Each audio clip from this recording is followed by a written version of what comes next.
Qui ne s'est pas un jour frotté au mécano avec plus ou moins de réussite? Ce jeu de construction vieux de 130 ans fait l'objet actuellement d'une exposition internationale à la Ferté-Macé dans l'Orne. Les 80 exposants venus de toute la France mais aussi de l'étranger y présentent des réalisations assez incroyables. Nicolas Corbard avec Patrick Mertz. La mécanique a parfois quelque chose de magique. Des boulons, quelques vis et une patience à toute épreuve qui fascine même encore les enfants du 21e siècle. Je viens pour lui faire découvrir l'environnement mécano. Moi j'ai connu ça étant petit et puis j'ai envie de partager ça avec lui en fait. Cette exposition internationale rassemble 80 passionnés de mécano. Jean-Pierre, lui, a commencé lorsqu'il avait 8 ans et ça ne l'a jamais quitté. Voici la voiture du dimanche pour déplacer la famille.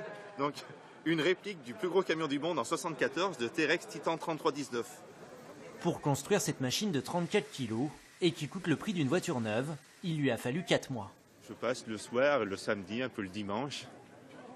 Pas tout le temps quand même, parce que je suis marié avec des enfants, donc il faut quand même que satisfaire madame, sinon elle n'est pas bien d'accord. Mais oui, je passe quand même pas mal de temps, je me lève bonne heure le matin, donc dès que je suis levé, j'attaque sur le mécano. Le mécano est né en 1898. Depuis, il a toujours su résister aux modes. Le mécano existe toujours. Il y a une seule usine actuellement dans le monde qui est à Calais et qui produit le mécano, les boîtes que nous avons ici en présentation. Certains viennent de loin, d'Angleterre mais aussi d'Italie, d'Allemagne et même du Canada. Stuart fait le déplacement en France tous les ans. C'est vraiment sympa ici. C'est une très grosse expo.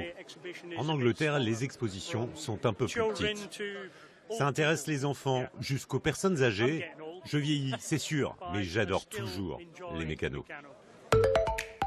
Cette exposition internationale de mécanos se poursuit jusqu'au 1er juin à la Ferté-Macé dans l'Orne.